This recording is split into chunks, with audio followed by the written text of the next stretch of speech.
welcome to Simpler Bible, a daily journey to biblical understanding. Today we're going to wrap up Zechariah, and we have these last three chapters of this short book for us today, which are still speaking, I think, towards the end times and the return of Christ. Pick up with me in Zechariah 11, verse 1. Open your doors, O Lebanon, that the fire may devour your cedars. Well, O Cypress, for the cedar has fallen, for the glorious trees are ruined. Well, O oaks of Bashan, for the thick forest has been felled. The sound of the wail of the shepherds, for their glory is ruined. The sound of the roar of the lions, for the thicket of Jordan is ruined. Thus says the Lord my God, become shepherd of the flock doomed to slaughter.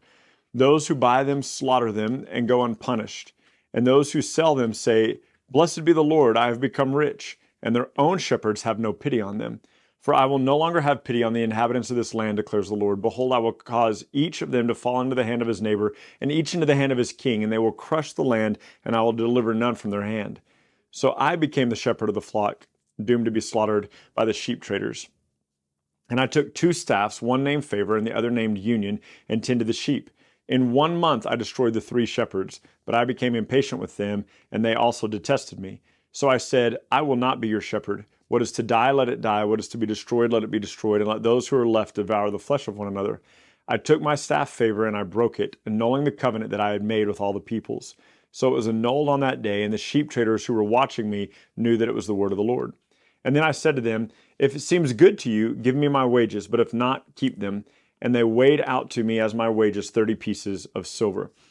Then the Lord said to me, Throw it to the potter, the lordly price at which I was priced by them. So I took the 30 pieces of silver and threw them into the house of the Lord to the potter. Now, this right here, you're going to recognize this last part. If it seems good, give me my wages, but if not, keep them. And they weighed out to me 30 pieces of silver. And then the Lord said, Throw it to the potter, the lordly price at which I was priced by them. So 30 pieces of silver is what Judas gets for betraying Christ. And when he returns the silver after he sees that Christ is going to death, he returns the silver to the priest, and then they in turn buy the potter's field for it and with that money. And so there is a little bit of a reference to this in Jeremiah, but this is the direct reference that's used in Matthew. Now, Matthew, interestingly enough, in Matthew 26 and 27, when he's talking about this, references Jeremiah because it's a double quote in Matthew, and so there's a part from Jeremiah and then there's this part from Zechariah. And so some people are like, oh look, Matthew got it wrong. He's quoting Zechariah, but he said Jeremiah. But sometimes, not every time, but sometimes when there's two parts of a quote where part of it comes from a major prophet like Jeremiah and then the other one comes from a smaller prophet, they kind of just give maybe like favoritism or whatever towards one prophet. Or, Paul, I can't say Paul. The author of Hebrews in Hebrews 4 says, and it's written somewhere that the Lord rested on the seventh day. And so I love that. So who knows? Maybe Matthew did just mess it up. But I don't think that that's actually what's happening. I think that he's just giving preference to the major prophet that he's referencing as well. Anyway, so there's these shepherds that have been treating the people of God wickedly. Zechariah stands in as a picture, a representation of God in the same way that Ezekiel laid on his side and was bound and couldn't see Jerusalem because the iron skillet was between him and Jerusalem. And God said, so I won't set my eyes on Jerusalem. So Zechariah here is being a picture of a shepherd, and he is saying that he became the shepherd of the flock that was to be doomed. And he spoke to the shepherds, but they weren't listening to the 3 shepherds. And it's interesting because I'm not smart enough to know it. There isn't anything in this text that references what the 3 shepherds are. Off the top of my head, I can't make that conclusion as to who the 3 shepherds are that God becomes impatient with. I have thoughts, but I'm not settled on it enough to say it here. So when it says they weighed out my wages to me 30 pieces of silver, again, reference to Judas, and the Lord is the one who says, this is the price by which I was priced. This is the lordly price that I was priced by them. And so, keep going, verse 14, I broke my second staff, Union, annulling the brotherhood between Judah and Israel. So let's go back a little bit. So he broke his staff Favor, and he forsook the covenant that he had made with them. And then he broke his staff Union, and it annulled the brotherhood between Judah and Israel. And so this is kind of the breaking apart of the nations and the sinfulness of the people who have rejected God. The Lord said to me, take once more the equipment of a foolish shepherd, for behold, I am raising up in the land a shepherd who does not care for those who are being destroyed, or seek the young, or heal the maimed, or nourish the healthy, but devours the flesh of the fat ones. So those are wicked shepherds, as we saw in Ezekiel 34. They weren't finding the lost, they weren't binding up the broken, etc. So verse 17, woe to those worthless shepherds who desert my flock. May the sword strike his arm and his right eye. Let his arm be wholly withered and his right eye utterly blinded. Continuing in chapter 12, the burden of the word of the Lord concerning Israel. Thus declares the word of the Lord, who stretches out the heavens and founded the earth and formed the spirit of man within him. Behold, I am about to make Jerusalem a cup of staggering to all the surrounding peoples. The siege of Jerusalem will also be against Judah. On that day, so on the day that there's a siege against Jerusalem, I will make Jerusalem a heavy stone for all the peoples. All who lift it will hurt themselves, and all the nations of the earth will gather against it. So pay attention to this. All the nations of the earth are going to gather against the city of Jerusalem, and all who try to lift the heavy stone of Jerusalem will hurt themselves. On that day, declares the Lord, I will strike every horse with panic and its rider with madness. But for the sake of the house of Judah, I will keep my eyes open when I strike every horse of the peoples with blindness. Then the clans of Judah will say to themselves, the inhabitants of Jerusalem have strength through the Lord of hosts, their God. On that day, I will make the clans of Judah like a blazing pot in the midst of wood, like a flaming torch among the sheaves, and they will devour to the right and to the left and all the surrounding peoples, while Jerusalem shall again be inhabited in its place. So all these nations are going to be gathered together against Jerusalem, and then God is going to use Jerusalem to devour and destroy all these people. And the Lord will give salvation to the tents of Judah first, and the glory of the house of David and the glory of the inhabitants of Jerusalem will not surpass that of Judah. On that day, the Lord will protect the inhabitants of Jerusalem, so that the weakest among them on that day will be like David, and the house of David will be like God, and the angel of the Lord going before them. And on that day, I will seek to destroy all the nations that come against Jerusalem. So there it is again, and will be referenced in the following chapter in Zechariah 14:23.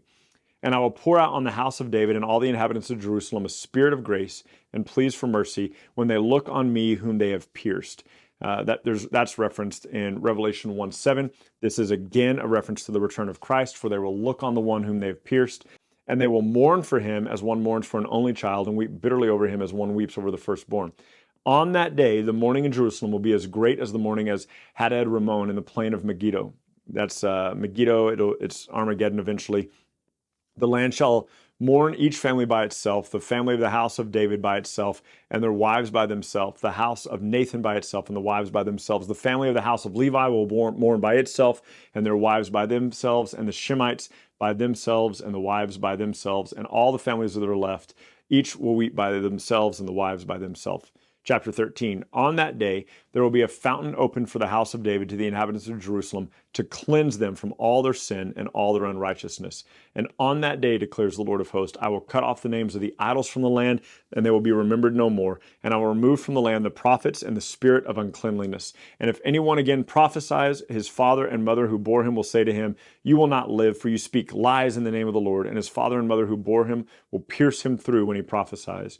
On that day, every prophet will be ashamed of his vision when he prophesies. He will not put on a hairy cloak in order to deceive, but he will say, I'm not a prophet. I'm a worker of the soil. A man sold me in my youth. And if one asks him, what are the wounds on your back? He will say, these are the wounds I received in the house of my friend. Awake, O sword, against my shepherd, against the man who stands next to me, declares the Lord. Strike the shepherd, and the sheep will be scattered. So this is quoted in Mark 14, it's quoted in Matthew 26, that when Jesus was arrested, the sheep were scattered. I will turn my hand against the little ones. In the whole land, declares the Lord, two-thirds will be cut off and perish, and one-third will be left alive. And I will put this third into the fire and refine them as one refines silver and test them as gold is tested. And they will call upon my name, and I will answer them, and I will say, these are my people, and they will say, this is my God.